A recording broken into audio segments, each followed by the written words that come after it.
अभी शिरडी के साईं बाबा क्या भगवान हैं और क्या उनकी पूजा पाठ हिंदू मंदिरों में जायज है? कृपया इस पर प्रकाश डालें। विराजिए। एक तो ये जवाब खुद ही दे दिए। बहुत हिंदू देवता बढ़ते जा रहे हैं, मैं अंत हूं, अंतिम मैं हूं। ठीक। शिरडी का साईं बाबा, उन्होंने पूछा क्या वो भगवान है? आप अगर ये पूछते ना कि क्या वो आदमी भी था पूरा, तो मुझे हंसी नहीं आती, लेकिन डायरेक्ट ही भगवान। थोड़ा सा इस चीज को समझें। आपने किसी जैन मंदिर में साईं बाबा की मूर्ति देखी?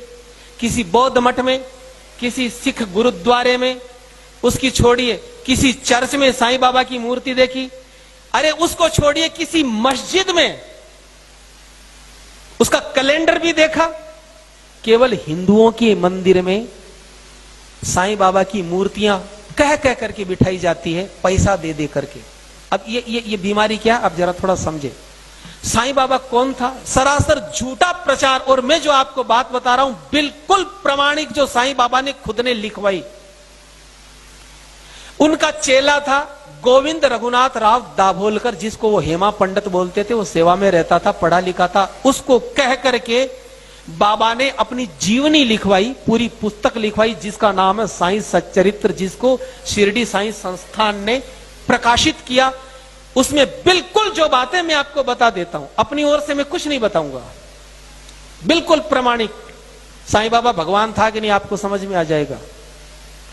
ये आदमी अफगानिस्तान का पिंडारी मुसलमान था। इसके बाप का नाम था मियां बरहुद्दीन। ये अफगानिस्तान से आए थे। 1838 में साईं बाबा का जन्म हुआ। कहां हुआ? अहमदनगर की एक वेश्या, उसके पास में इसका बाप मियां बरहुद्दीन जो था, वो डकैतों का ग्रुप चलाता था हिंदुस्तान में, लुटेरों का। तो वो अहमदनगर की एक वेश्या के पास रहने लग गया। उससे 2 संतानें हुई, एक लड़की और एक लड़का। लड़के का नाम रखा चांद मियां, और यही व्यक्ति, इसको साईं बाबा अब बोलते हो।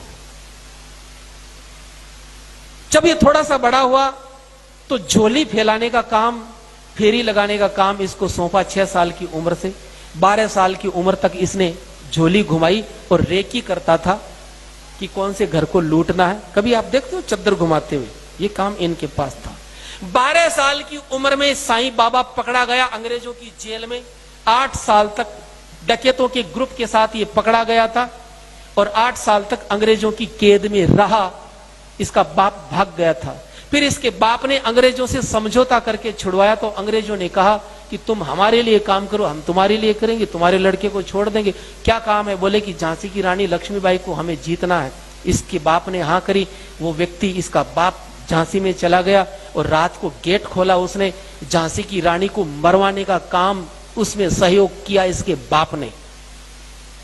18 साल की उम्र में अंग्रेजों से समझौता हुआ साईं का, तो साईं को भेजा, पूना में भेजा गया।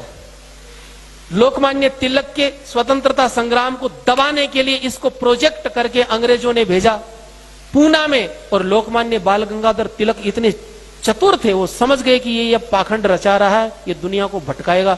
लोकमान्य तिलक ने चौराहे पर पटक करके अपनी जूती से पीटा इस आदमी को।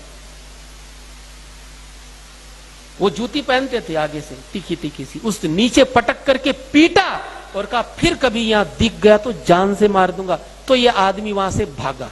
बिल्कुल पाखंड का रूप इसने धारण किया लोगों को ठगने के लिए। मैं भूत प्रेत जानता हूं, मैं तंत्र मंत्र जानता हूं, मैं ये करूं, मैं बेटा दूंगा, मैं आरोग्य दूंगा, मैं पैसा दूंगा, पाखंड। फिर ये व्यक्ति शिरडी में आया 20 साल की उम्र में। शिरडी में क्यों? बंबई में क्यों नहीं? क्योंकि शिरडी में, उस क्षेत्र में संत ज्ञानेश्वर हुए थे। वहां के लोग बड़े श्रद्धावान थे, भावुक थे। तो सोचा कि मेरी दुकान चल जाएगी। वहां पर ये आदमी आया और आकर के धीरे धीरे इसने अपना अड्डा जमाया। रोज ये कुरान का पाठ करवाता। इसका शिष्य था अब्दुल बाबा, कुरान का पाठ करवाता। अपने हाथों से बकरा काट करके, अपने हाथों से बकरा काट करके चावल में मिला करके प्रसाद बांटता, कोई नहीं लेता तो गंदी गंदी गालियां देता।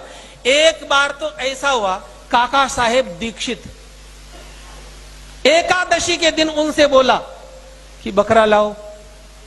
उन्होंने कहा मैं तो ब्राह्मण हूं, तो गालियां दी, जबरदस्ती मंगवाया और बना करके उसका ब्राह्मण धर्म भ्रष्ट किया। उसको भी बोले खा। एक बार तो ऐसा हुआ, शिरडी में हैजा फैल गया, तो वहां के पंचों ने कहा कि ऐसा करो कि कोई जीव हिंसा मत करना ताकि हैजा कंट्रोल में आ जाए। सबने जीव हिंसा बंद कर दी, लेकिन इसने कहा मैं तो काटूंगा। बकरा अपने हाथों से काटता, काट करके चावल में मिला करके सबको प्रसाद बांटता। बोले मैं तो मुसलमान हूं। ये आदमी महीनों महीनों नहाता नहीं था, संडास जाने का डिब्बा, उसी से ये आदमी पानी पीता, चिलम पीता था। सन 1887 में इसको दमे की बीमारी हुई चिलम की वजह से।